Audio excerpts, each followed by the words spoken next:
Domači projekti z mednarodnimi priznanji in finančno podporo največjih podjetij na svetu. Sliši se tako zelo dobro, da bi na vajnem mestu Žiga in Goran poskušala živeti na lovorikah slave, ki sta vam jo prinesla Google in Apple in jo v prvi fazi vsaj popihala kam na toplo, naprimer. Zakaj niste vsi na Karibih? Ker bi na neki točki zmanjkalo denarja na Karibih. Naš odgovor je pa, da ga nismo dobili tazga, da bi lahko šli.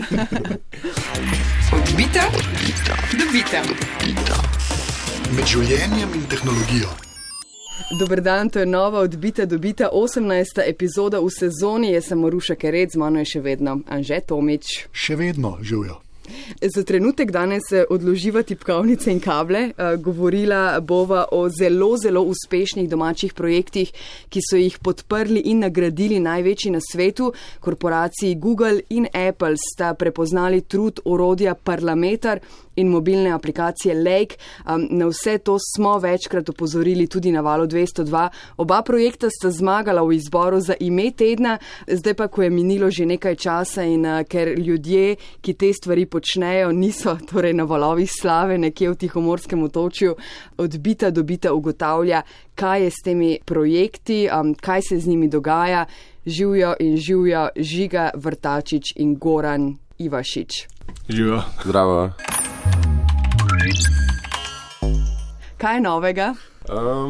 Pa ne vem, v bistvu zdaj mineva dobro leto že odkar smo objavili Parlameter. Sigurno smo si vzeli nekih 14 dni po tisti prvi objavi dopusta, recimo. Potem smo pa dosti hiter nazaj poprijeli za delo in imeli smo v bistvu cel kup nekega takega tehnološkega dolga, temu rečemo. To pomeni, ko se ti mudi, kodiraš stvari hitreje, kot bi bilo najbolj optimalno, in smo potem sigurno 2-3 mesece samo odpravljali neke stvari, s katerimi smo si kupili mirnejšo prihodnost. Potem smo pa dosti hiter začeli v bistvu z nekimi novimi funkcionalnostmi. Skušali smo imeti nek cikl, da enkrat na mesec pride nadgradnja, pa je minilo leto, pa smo jih naredili 7. Tako da čist popolnoma ta cikl po planu ni šel, ampak tako pač je pri razvoju internetnih stvari. Nikoli ne moreš zelo dobro predvideti, koliko boš v resnici v enem mesecu spravil skupaj. Pri nas je pa stvar takrat v bistvu šele začela. Mi smo dobili neko količino uporabnikov, s katerimi smo potem lahko izboljšvali cel produkt. Naša podpora strani Apple je zgledala predvsem v tem, da so nas dobro izpostavili in da so nam dali neko vidnost na mednarodnem tržišču. Pravo delo se je pa v bistvu šele takrat začelo.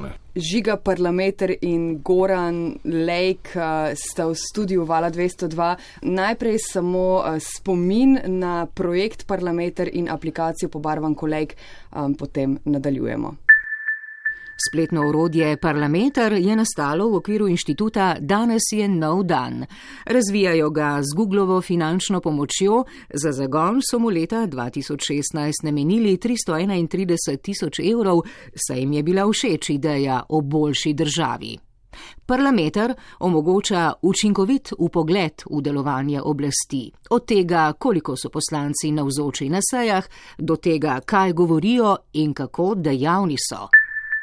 Mobilno aplikacijo Lake Coloring je ustvarila 5 slovenskih razvijalcev. Pobarvanka za sproščanje se je lansko leto znašla v družbi 12 najboljših aplikacij na svetu in prejela prestižno nagrado Apple Design Award, ki jo Apple vsako leto podeljuje najboljšim aplikacijam za njihove sisteme.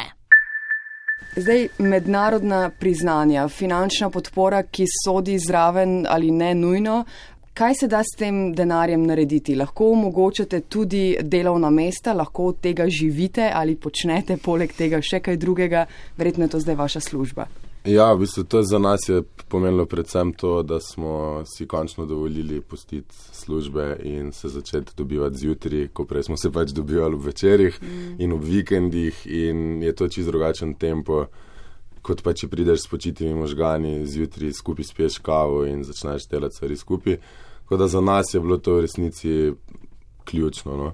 In tudi v bistvu na zadnjih pogovorih z Googlom je bilo da zanimivo, ko so nas neposredno vprašali, pa če vam damo ta denar, a to pomeni, da boste vi šterje pustili službe. To so oni prav hoteli slišati in smo pač pokimali, ampak To je bilo zelo jasno, v bistvu, cela stvar. No. Mislim, mi smo želeli imeti priložnost to početi znotraj, ne zunaj delovnega časa.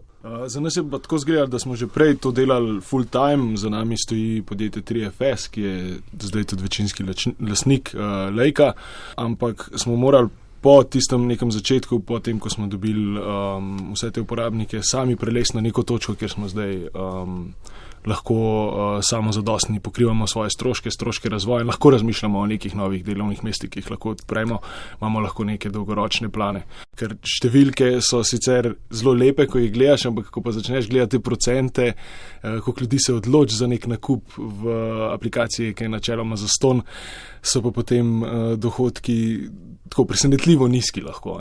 In tukaj je tudi ta stvar, ki nas še zmeraj motivira, ta del, ki nam bo vedno zanimiv, probati izboljšati rezultate, pa hkrati izboljšati celo izkušnjo. Številke, če jih že omenjaš, želite o njih govoriti, se hvalite sicer s temi številkami? Ali mislim, nimamo nobene težave govoriti o kakršnih koli številkah, glede na to, da je naš glavni boj to, da so vse številke transparentne. Ja, ne bi bilo najmanj hinavsko, da pa ne bi želel govoriti o naših številkah, ampak nič ful pretresljivega. V bistvu pri nas, če se pogovarjamo o prometu oziroma o obisku, ne, je strašno nekonstanten. Med parlamentarnimi počitnicami ali pa tako se tudi, ne vem, obisk je toliko nizek kot, ne vem, 200 obiskov v enem dnevu. Pa ko se zgodi nekaj takega, kot recimo, ne vem, Janko Weber izstopi iz poslanske skupine in zdaj vse zanima zakaj in kako in kje. In potem pač 3 mediji embeddajo neko kartico in poročajo neki zgodbi, pa prijejo pač, ne vem, do 100,000. Pa itak je nam vedno bilo, nikoli ni bilo cilj, da bi na parlamentar.si imeli veliko prometa, tam nimamo glasov, nimamo in-app-purchasov, nimamo ničesar, razen to, da bi se kao dobro počutili, ko bi gledali te številke. In smo vedno pač imeli v mislih, da ljudje dobijo svoje novice v medijih in da so navajeni piti kavo ob tem, da berejo novice, ne da pač scrollajo sezname poslancev. In to nam je bilo jasno ves čas, zato smo v bistvu zatem v mislih tudi zasnovali platformo tako, da se katerkoli del parlamenta udela v neko drugo spletno mesto. Goran, v vašem primeru, verjamem, številke več pomenijo, število uporabnikov, ki barva in se sprošča? Ja, pri nas je to zelo pomembna stvar, to se potem odraža tudi na količini nekega dobička ali pa na sploh na neki, zaradi tega imamo pa neko bazo, ki nam lahko pomaga razumeti še bolj naš produkt. Mi smo tukaj zaenkrat precej odvisni od Appla. Če nas oni izpostavljajo, so dnevni downloadi lepi, drugače se ustalijo na neki tudi čisto v redu na številki. Ampak je pa dejansko ta nagrada, ne, pa potem izpostavljanje Appla, to je res konkreten premik. Zadaj dejansko stojijo potem, ko oni svojo mašinerijo poženejo, ko vas izpostavijo, ne, sklepam, da je to krat razlike. Ja. Sploh ob teh velikih boomih, ko smo dobili Apple Design Award, na začetku, ko smo bili Editor's Choice, takrat smo dobili, še zdaj je to glavnina vseh downloadov, ki jih imamo. Ne. Se pravi, v 9 mesecih je bilo mogoče skupaj nekih 5 tednov, ko smo dobili 3/4 uporabnikov. Ne. Tisti veliki boomi se res poznajo. Vsi člani Lejka smo delali predtem na različnih aplikacijah, različnih žanrov. Vemo, kaj pomeni ta podpora, tako smo zelo smo hvaležni in zelo razumemo, kaj to pomeni. Ker vemo, kaj pomeni dati v neko aplikacijo, ki jo na koncu zdownloada 10,000 ljudi in od tega ni nič, pa je tudi projekt, na katerem se delo 9 mesecev. Tako da ja, dejansko ta podpora strani Appla je, ne bi si mogli predstavljati, kaj je tazga pred začetkom in je zelo, zelo pomembna za naš biznis trenutno. A pa imaš občutek, da je zdaj leta 2018, so pametni telefoni že toliko časa na trgu, pa aplikacije. Res še vedno ne morem pozabiti tega obdobja vmes, ko je vsak imel idejo za aplikacijo, s katero bo zaslužil. Vse se bo zgodilo na koncu pristal na Karibih. Ne? A imaš občutek, da je te ere končno konec? To je res tak zelo, zelo trd boj. Lansko leto je bilo na App Store samo naloženih 250,000 aplikacij. To je neko tržišče, kjer moraš zelo, zelo uporabljati svoje komolce na takšen ali pa drugačen način. Mi delamo v aplikacijah, recimo tako, jaz osebno že 4 leta, drugi tudi več, ne, že od samega začetka App Store in smo že takrat, ko je obstajala ta neka fama, da pač narediš nek app in če ti uspe, imaš milijone in si dejansko tam na otokih. Že takrat smo vedeli, da temu ni tako. Ne. To je fulhecno, kako se je založništvo kot neka oblika ekonomskega modela preselila v bistvu v App Store, ne, ki so za kratek čas obljubljali totalno deliberacijo, ne, zdaj pa pejt, pa imaš svoj account, pa boš prodal noter svojo aplikacijo in ne rabiš nikogar, vse boš dal zdaj sam na net. Ne. Za številkami, kot so pač zdaj bile omenjene, da ne vem koliko 100,000 appov prije noter, ne, je jasno, da se bo tvoja aplikacija itak zgubila, če ne bo je založnik potisnil naprej na enak način, kot mora založnik potisniti knjigo, pa musko, pa ne. Ampak to je bila ena industrija, ki kao ni bila taka in zelo hitro se je kapitalizem prilagodil, ne, in spet ustavil vmes založnike, ki vzamejo 70% profita za to, da delijo igro. Pa to. Vse pa pomoče ta gold digging faza predstavlja sam v kripto. No.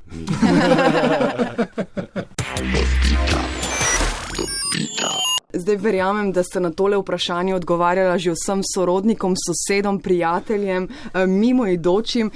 Kako potem fizično priti do Googlovega denarja, do Applove nagrade, kako izstopiti? Ne vem, pri nas je po mojem bila glavni razlog, da nam je uspelo dejstvo, da smo mi na Parlametru konceptualno delali že vsaj leto pa pol, preden smo stvar prvič pokazali recimo v Google. Ne? Se je to po mojem videlo, ker oni so odprli takrat ta nek klic, da pokažete, kaj imate se pravi te neke tehnologije, medijske pa to. In se dali, ne vem, 2 meseca časa, da so ljudje pripravili svoje piče, kaj bi zdaj radi pokazali Google. In jaz nočem zdaj biti ful neskromen, ampak pač verjamem, da je redko kdo lahko v 2 mesecih nekaj pripravi bolj domišljeno, kot če si ti že leto pa pol na nečem tok delov. In nam je ta timing je bil glavni razlog, da nam je uspelo. Zaradi tega, ker kdorkoli je tisti dan, ko je Google objavil poziv, kaj išče, začel delati na neki taki tehnologiji, je bil leto pa pol za nami. Pač. To ne pomeni, da smo mi toliko večji frajeri, kakor to, da smo imeli toliko več časa. To je tako čisto iskreno, po mojem, bilo glavni razlog za nas. Naš odgovor je po mojem malo bolj tak romantičen, ne vem. Mi nismo... Težko najdeš nek recept, kaj bo tisto, kar bo doživelo nek odmev. Ne? Mogoče pri Lejku, ko smo ga delali prvič, vsaj jaz osebno sem začutil že nekje po parih mesecih razvoja, da to bi znal biti nekaj, kar je uspešno. Koncept je bil širše zastavljen, kot vse, kar smo prej delali. Po eni strani smo vstopili na to polje pobarank za odrasle, ki je imelo takrat velik razcvet. Zelo smo se posvetili uporabniški izkušnji, smo tudi imeli pač neka predznanja, ker smo predtem delali na pobarvanki za otroke, Tunia Colorbook, ki je še zdaj živa in tudi kar uspešna aplikacija. Tako da smo imeli velike enih izkušenj in smo mislili, vedeli smo, da imamo nekaj zapovedati na tem področju. Potem se je pa ekipi pridružila Katarina Lotrič, ki je prevzela ta del koncepta, pa tudi marketinga in tako malo širše pogledala na cel produkt in je upeljala to platformo. No? Upeljala je ta nek aspekt, da bi Lake postal platforma, kjer bi lahko ilustratorji delili svoja dela in bi s tem po eni strani mi lahko ponujali neko avtentično, raznoliko vsebino, po drugi strani bi pa omogočali ilustratorjem celega sveta, da dobivajo nek mesečni dohodek in ko se je to nekako skupaj sestavili, v tistem momentu, tisto uro, no, ko se je to nekako sestavili, smo začeli res vse sile smo uprli v ta koncept. Pa še pri Parlametru. Kako ste pa vi pač v glavi konsolidirali pač to misel, da dejansko se greste nekako pomagati demokraciji, pa državi, pa za ljudi, ne? Na drugi strani pa to dejansko denar od ene največjih korporacij na svetu. Naša racionalizacija je bila to, da je boljše, da dajo denar nam kot komorkoli drugem. To se mi zdi čisto legitimen odgovor. Jasno je, da delate, da ste pridni. Lake ustvarja še vedno 5 ljudi. Zdaj nas je 6, ja. Začeli smo 3, zdaj nas je 6. 6 ljudi, Parlameter je vključenih. 4 smo v bistvu full-time zaposleni, potem imamo še pa 6-7 sodelavcev, ki so tako part-time. No. Kako je pa potem zdaj delam narekovaje v zraku, s preverjanjem? Sklepam, da Google, ker je dal denar, še kaj pokličejo, pridejo pogledat, oziroma kako je potem pri Applu, ne? Pozabijo na vas ali obstaja nek odnos, ki traja naprej, ne? Ja, kontrola. Tudi kontrola, ja. Mi imamo en tak lep odnos, kjer imamo nekatere ljudi na njihovi strani, ki sodelujejo z nami in nam dajo tudi feedback. Včasih napišejo, kaj v smislu, to bi rad videl v aplikaciji, tudi zelo osebne stvari.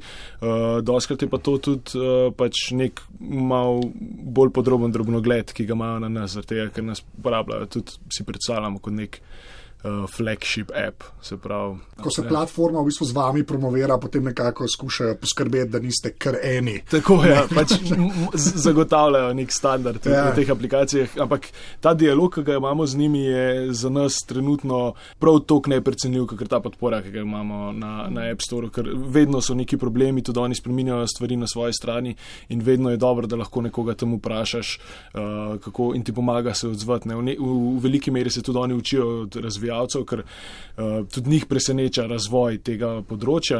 App Store se je z iOS-om 11 čist spremenil kot nek odgovor na to, kar se je vse zgodilo v zadnjih 10 letih in jasno je, da se oni učijo svojega vpliva, učijo se pač nekako želijo ponuditi orodja tudi razvijalcem, ki bi omogočala boljši uspeh.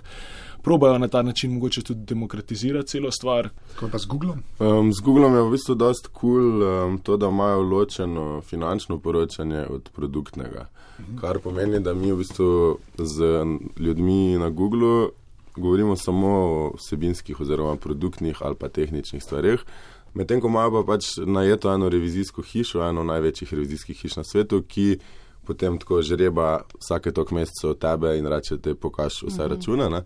Ampak to nikoli ne pride med tebe in tisto osebo na Googlu, s katero se skušaš imeti čim bolj iskren odnos in tako in se pač je to, se mi zdi zelo fajna ločitev. Tam na Googlu jih pač zanima produktno, kako, če grejo stvari po planu, o čem razmišljaš pa to. In vso finančno poročanje od tega popolnoma ločeno in pride ko sporadično, vsake toliko mesecev se naredi revizija, ampak nikoli ni to tema pogovora med nami in Googlom. Zdaj po vseh teh nagradah oziroma po tem denarju, kaj je drugače na projektih, produktih, kako se je spremenil Parlameter, kaj več zaradi denarja, podpore, medijev, slave omogoča aplikacija Lake?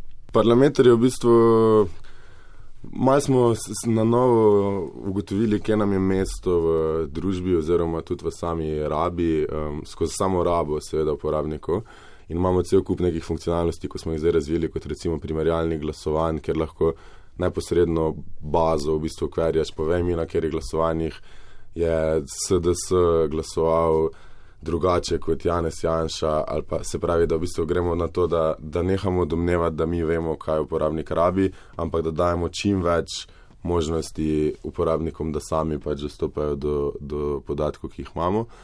To je neka čistaka generalna smer, v katero gremo. Sicer pa v bistvu največja stvar, ko smo zdaj naredili, zagotovo to, da smo začeli vključevati zakonodajo. Pa še neka taka uredniška odločitev je padla, ki smo se zelo izogibali in sicer prej smo ves čas hoteli, da Parlameter lahko živi, če nas vse jutri povozi vlak, ker smo mislili, da edino na ta način lahko trajnostno pač to obstane.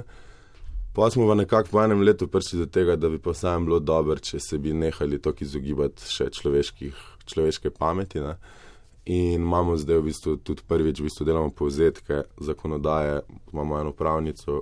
Če bi nam zmanjkalo denarja, bi potem tudi Parlameter ugasnil, ne? Do meseca dni nazaj je pa bilo vse načrtovano na ta način, da lahko živi naprej brez nas. Ampak zdaj smo si pač rekli, da ne moreš biti tak pesimist, pa to, da se pač, zdaj si lahko privoščimo, dajmo pač, zdaj bomo se potem sekerali, če bo pač to postalo problem. Mi smo dodali v tem času veliko vsebine noter, začeli smo z 10 ilustratorji, ki so se z nami podali na to pot, tako na besedo, niti prototipa jim nismo mogli takrat pokazati, takrat jih je bilo, na začetku jih je bilo 10, so bili zelo pomembni za nas, pa za motivacijo, zdaj jih je 27, pa nekih 10 jih je v čakalni vrsti. Začeli smo dodajati tudi drugačne vsebine, že na začetku smo nekako zastavili tako, da se lahko povezujemo, da boš pobarval neko ilustracijo in jo potem natisnil na blago, na papir. Nekaj podobnega bomo naredili z aplikacijo Felt, kjer boš lahko kartice pobarval in jih potem za razne priložnosti pošiljal, ampak to je zdaj še zelo tako v razvoju. Izboljšali smo izkušnjo barvanja, se vse bolj zavedamo, da pobarvanke dejansko pomenijo sprostitev ljudem. Velika večina vsega feedbacka je nekaj v smislu, to mi pomaga prijeti čez dan ali pa obdržati službo, pa take stvari.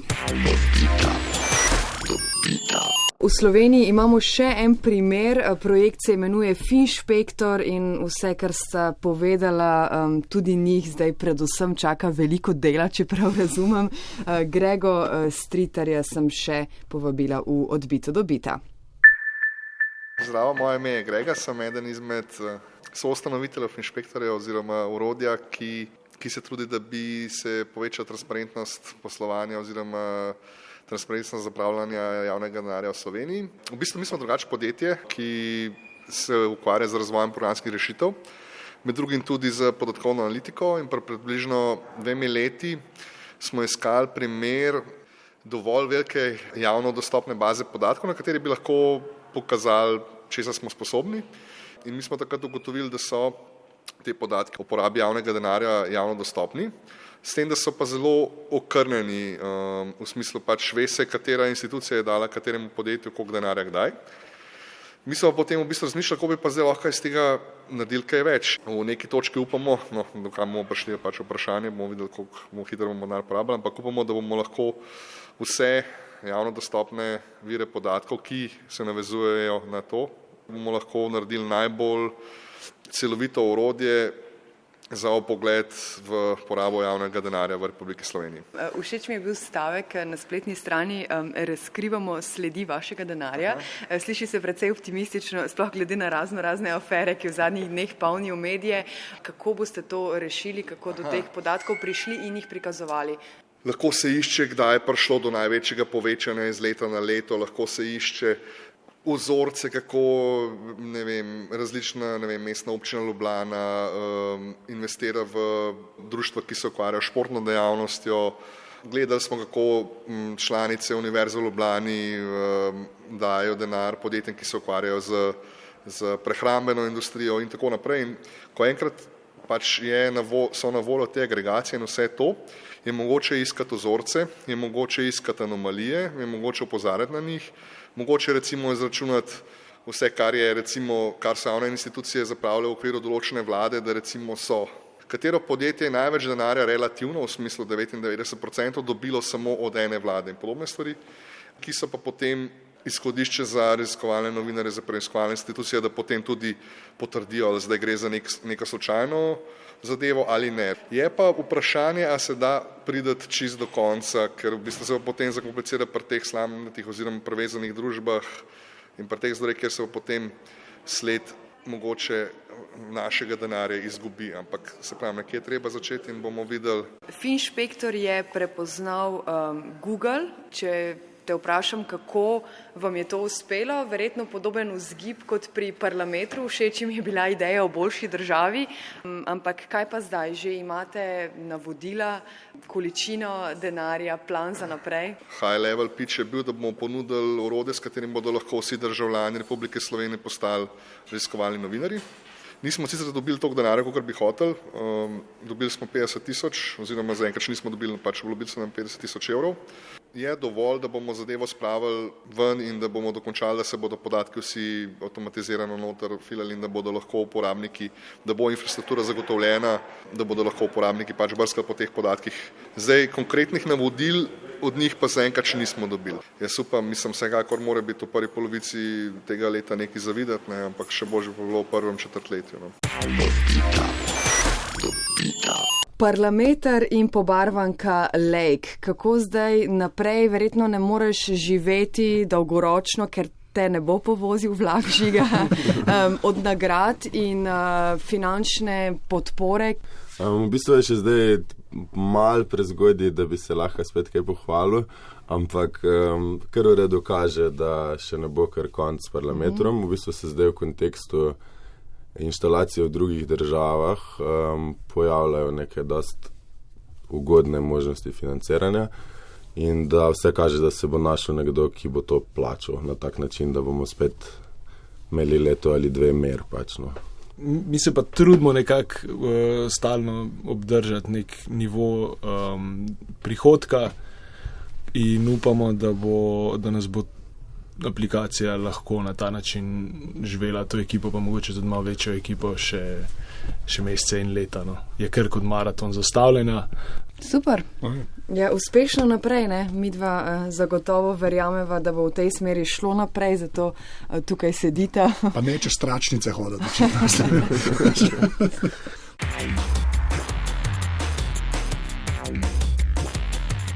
Dejansko potem ta nek odnos, ki ga pa imate vi z Appleom ali pa vi z Googlom, ne, na dolgi rok mogoče celo več pomeni kot tista začetna nagrada ali pa finančna injekcija. Ne.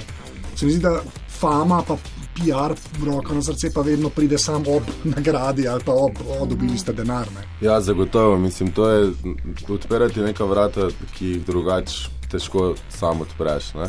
Ta odnos je zagotovo vreden več od tega denarja. Ali pa vsaj toliko. Ja.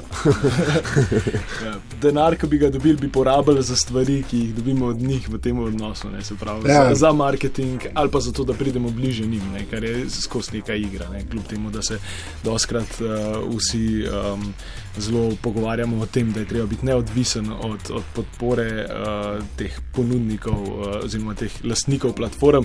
Še zmer vemo, da so oni tisti, ki so na koncu zelo, zelo močna podpora, ne, in opinion makeri, in zaradi tega tukaj mislim, da se niti ne da preračunati, koliko je finančno vredna ta podpora z njihove strani.